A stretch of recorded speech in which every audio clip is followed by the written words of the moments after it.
Panoply Media is an innovative full-service podcast network for media brands, authors, personalities, and premier organizations. Andy Bowers is the Chief Content Officer of Panoply and the creator of Slate's 10-year-old award-winning podcast network, including the popular Political Gabfest, which I listen to every week, and Culture Gabfest podcast. Please welcome Andy Bowers. Thank you. Andy, in so many ways, Panoply is an innovator in the space. Can you just describe what it is and how it became? Sure. Well, as you mentioned, I'd been working on Slate podcasts since 2005. My background is from NPR. I was a correspondent there, and when I joined Slate, we were working on various internet projects. And podcasting came along, and we realized, we can jump into this. I'm already on staff. We already have studios for some other things we were doing. So we jumped in pretty early by magazine standards. We built up that network. It proved to be one of the most popular things that Slate did. It had the stickiest audiences and super high engagement. And we realized, we got a lot of attention for that. So we realized around 2014 when we felt a big surge in hype coming back to podcasting, even before Serial, but Serial certainly helped. We realized that other magazines would probably want to get into this business as well. So we thought we can either compete with them or we can try to form a network and help teach them what we've already learned over the past 10 years. And that was the idea behind Panoply. We started it last year. We had and still have a great network of other publications whom we're working with in a variety of ways. For some of them, we actually produce the podcast. For others, we just sell advertising. We have now a CMS, a platform for podcasting that includes dynamic ad insertion. We're trying to be a one-stop shop for media brands, authors, people who we think should be out there doing a podcast. And out of curiosity, you went down the audio path a few years ago. Video is the hottest thing right now. Why audio over video? Is audio your future? Is video your future? Why did you make the decisions you did, and how do you feel about it now? Well, Slate has very robust video, and they continue to. And in fact, I used to run the video arm as well as the audio arm. But I quickly discovered that the two are very different, and they should have separate teams working on them. Video tends to be about quick hits, short video, and it doesn't really, except in a few cases, engender the kind of loyalty that the audio does. Podcasting is so intimate. When people get into it, like you with the Political Gabfest, you know, things happen in the campaign, and I'm guessing you, like me, want to hear what these people have to say about it, these three people. The most exciting thing was when they started doing daily updates, I guess, at one point, and I was like, great, it's government awesome. shutdown. I get to hear it every day. Yeah. So we realized it was smart to split the two, and because of my background in audio, that's the one I went with, and it's proving to be just a really strong choice for us and for most people who get involved in it. What's at the root of that, though? Why do you think that loyalty exists? What's so unique about audio that it engenders that kind of affection? I think it is the intimacy. When I was at NPR, we used to say that radio is the most intimate medium, but I think podcasting does it one better. It's right there in your ear. People follow you around, these people who you feel like you get to know. A few years ago, the Political Gabfest was late posting one day, and which happens. You know, it's not radio. You can do that. Better not. Not anymore. Now that you're in charge. Well, we got a call complaining from a listener to David Plotz, the host, and he said, "Yeah, I'm really annoyed. I depend on this show. My name is Stephen Colbert." And Plotz said, "Yeah, come on. Listen, loser, don't bother us with your petty concerns, right?" But it was, and he said, I use this show to help me plan my show for the next week. And we got to know him a little bit, and he said, I feel like you guys are my friends, and that this is a dinner party every week. And that's characteristic, really, of the platform, isn't it? Oh, yeah. Yeah. People get very connected to these in a way that I don't think is the same in video. One of your associates, you and I talked about this, one of your associates made a remark on another podcast, an advertising podcast, that said, there are two ways to go: scale, bigger, or impact. More impact at a smaller scale, and Panoply is really more about impact than scale. Can you talk about that a little bit? Well, it's not to say we don't want big scale, and some of our shows do very well, but it's true that when I talk about scale, I'm saying BuzzFeed, that kind of scale. Right. The scale everyone aspires to, even though when they get there, they wouldn't know what to do with it. That's right. Just like BuzzFeed. Well, it turns out that podcast advertising is uniquely effective because we and many other shops tend to do host-read ads that are often improvised and change every time. The ads are interesting. They are coming from the host that you trust in the way that we were just talking about. And the direct response advertisers who've been very early in the space, it really works for them. I mean, they wouldn't come back if it didn't. They know exactly how many conversions they're getting from every show. And the CPMs have been consistently high. People keep predicting the collapse of podcast CPMs. It hasn't happened.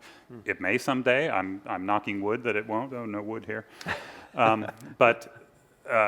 It's remained high because you have a smallish but very dedicated, loyal audience, and so you can.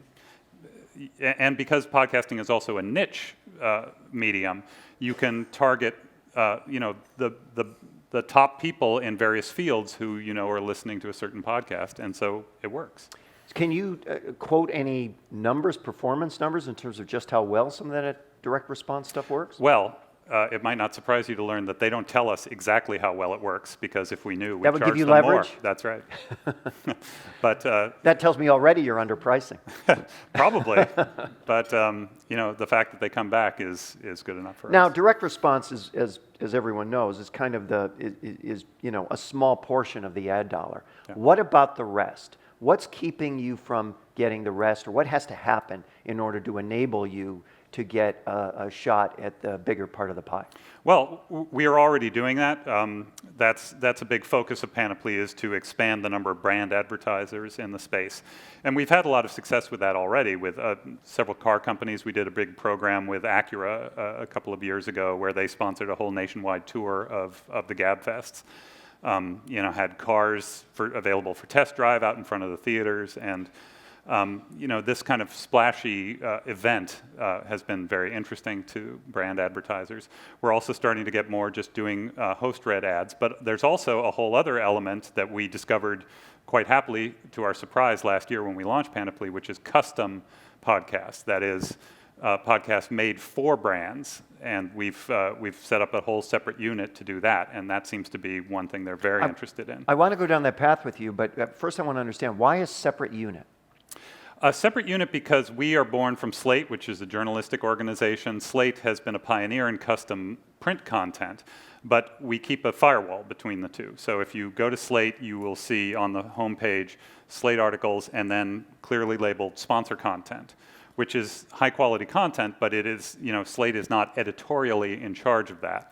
So since we're a part of the Slate group, we have maintained the same distinction between pure editorial and sponsor-driven content. So it's a mission distinction more than a functional one. That's right. So in terms of the functional, the role you take with these brands in terms of what some would call native advertising, you're creating content for these brands. That I think is so interesting because essentially what you're doing is you're taking the stuff you know how to do really well over here, and you're turning it towards the brand, but still facing the audience, because obviously if you don't grow an audience for it, it's irrelevant to the brand. It's not just the creation of the content, right? It's dependent upon growing an audience for that content. That's right.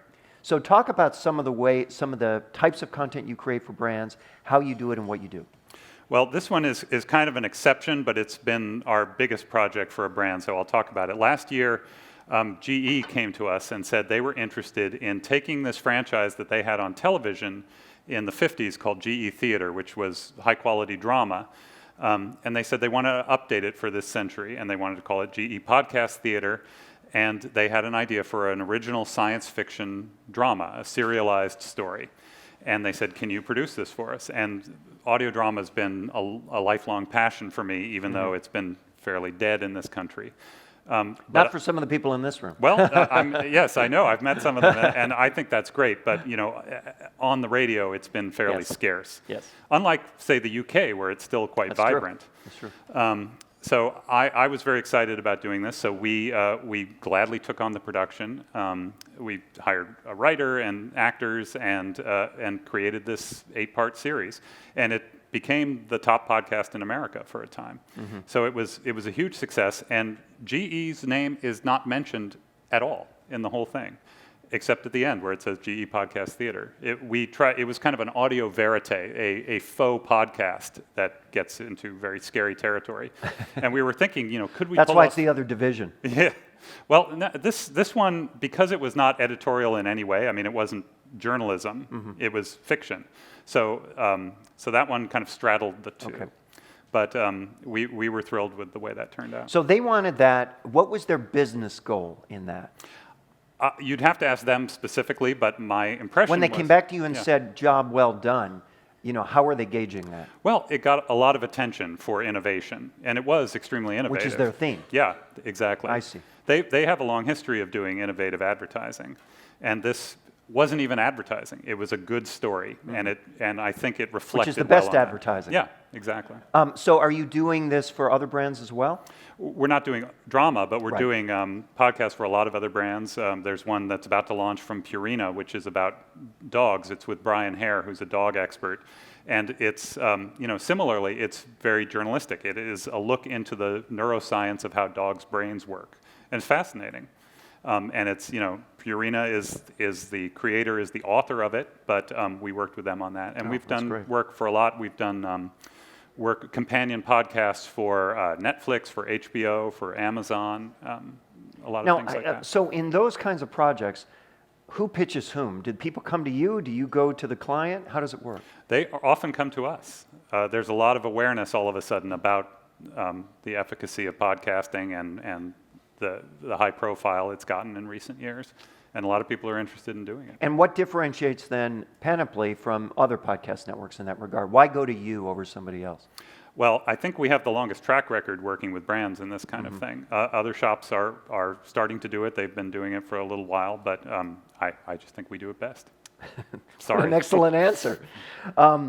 What do you need to boost the business? What kind of data or metrics or whatever do you need to boost the business? What do you need to make it easier for brands to come to you with more conventional types of advertising? Well, this is probably well known in this room, but podcast metrics are not as complete as any of us would like. We know pretty much exactly how many people download a podcast, but more granular information like who's downloading it, how much are they listening to, when are they listening to it, this is controlled by whoever controls the player itself. And very few of the podcast apps, including Apple and iTunes, will give us that data. There's a discussion ongoing right now about whether we can get more data from these, including Apple. But at the moment, we're a little stuck without having more granular data. But if you compare it to radio, which still works in a survey method, knowing exactly how many people are downloading it is not nothing. It is a pretty accurate measure. That's a whole other. You have to interview me about that one. Okay. We won't go there. So are you saying that really it's about depending on Apple to open up some of the metrics that they possess that they haven't shared to date? Is that what you need? Not just Apple, but they're the largest player out there. By far, aren't they? Yeah. I mean, I think the industry is something like 60 to 70% of downloads come through some Apple product. Do you ever get the feeling that podcast players in general, the apps that we all use to listen to this stuff, are too narrow in their feature set, in that if I want to interact with Slate Political Gabfest, maybe I want to interact with that show in other ways using the same platform I use to consume that show. Do you know what I mean? Yes. I think that's a great idea for an advance in podcast technology. I think the reason that podcasting has not grown as quickly as some other internet media is because of the technology. If you remember back to when podcasting started, it involved finding something to put on your computer, a piece of software to download it to your computer, and then moving it to a podcatcher, and then moving it to your iPod, and then trying to figure out where it was on your iPod. And click on that RSS, and if not on that, then click on the thing next to it that says, what is RSS? Exactly. It was, there were a lot of hurdles, shall we say, in the early days, and only geeks like me would be willing to go through that. But I realized that it was so sticky, it was so addictive, it was like getting a DVR, that when the technology got better, it would appeal to more and more people. And that is happening, but the technology has not improved quickly enough. But how, if Apple is the lion's share of the market right now in terms of podcast players, How inclined are they to make the innovations on that particular, I mean, given their platform, which is vast and not particularly dependent on podcasting per se, how inclined are they to make the innovations they need to make in order to get you the data and the power you need in order to increase the health and vigor of the industry from an advertising perspective? Well, it will not surprise you to learn that Apple does not share its secrets with me. So I can't tell you exactly what they have planned. But I will say that I am very pleased at the They're role. not that innovative with regard to the podcast player. You would acknowledge that. They have not made a lot of changes. But I was just going to say that I'm pleased that they have kept a hands-off attitude toward podcasting. Mm-hmm. They could have done a lot of things that would have been negative. They could have, forced us to turn over a share of our revenue. They could have, like the app makers, you mean? Yeah, exactly. They could have put ads between podcasts that only they got the revenue from. They could have, they could have done whatever they want because they had such a large share of the people mm-hmm. listening. But they have made a level playing field. Anyone who wants to do a podcast can get it onto iTunes and compete with big players like us, and some have broken through. And I feel like for the early stages of development of podcasting, that was very positive. Isn't it true, though, that it's not quite too late for any of that to happen? No, there's only, 25% of people who listen regularly to podcasts. That leaves a lot of people still to come. And I think that, in 10 years or so, most people are going to be listening to spoken word audio on demand. Interesting. You think that? I definitely think that.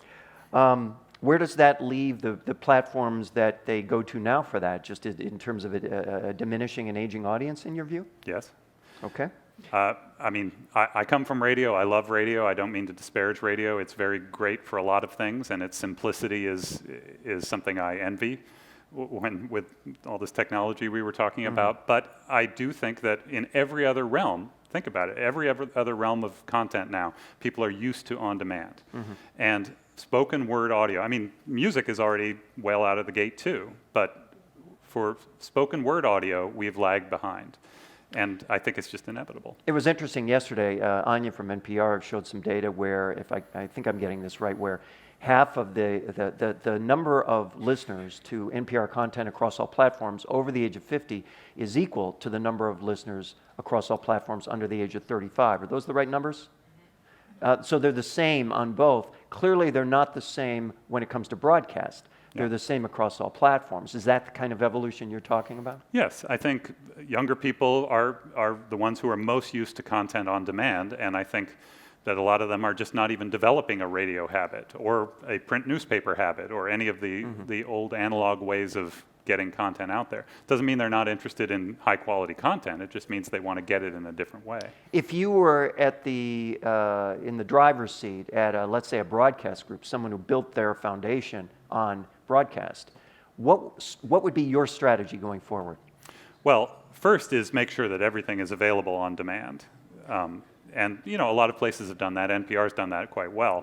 Mm-hmm. And then the realization has to come that podcasting is a different medium. It has different demands. It's a cousin of radio, but it's not the same thing. And so I think then you need to start moving into original podcasting that targets specific audiences in a way that broad radio does not. And NPR and a lot of other public radio outlets are beginning to do this as well, quite effectively. But I think commercial radio has lagged behind to a large extent, and I think I've been to conferences where people seem a little nervous about that, and I think they have reason to be nervous. I think the old model of commercial radio is going to change, and they need to start figuring out who the new audience is and adapt their programming and their way of doing things to that audience. But all the hints are there, right? All the signposts are there, all the best practices are there, the people doing what you're doing are all there, so it's not like there's no roadmap there, right? That's right. Okay. You, as of, let's see, 9:20, 20 minutes ago, announced a new show, and I'm curious, tell me about that show and how it came about. Yeah, this is a scoop for you all. We just announced one of our most ambitious projects ever. It's a 10-part series with Malcolm Gladwell called Revisionist History.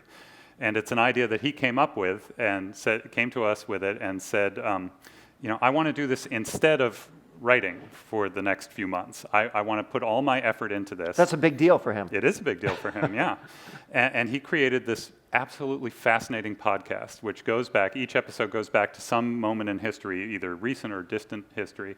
And there are moments that he thinks have been misinterpreted in some way. And he wants to re-examine them. And they are just fascinating. I mean, I've been working on it with him for months, and I can still listen to each episode and get new things out of it. When does it launch? It launches June 16th. That's and great. The promo is up there now. You can go listen. I'm sure we'll see it in the top 10 on iTunes on June 17th. From your lips. Last question. Where's Panoply go from here? Where do you see things 12 months out? Well, I think this Gladwell show is a template for other things we want to do, more This is going to attract more people of his caliber to approach you, isn't it? Well, I certainly hope so. I mean, we have a lot of great people already, but a lot of the podcasts we've done up till now have been fairly simple format, talk show format. This is much more heavily produced, and I think that some other innovators in the space have shown that is quite popular. Serial, for example, Gimlet.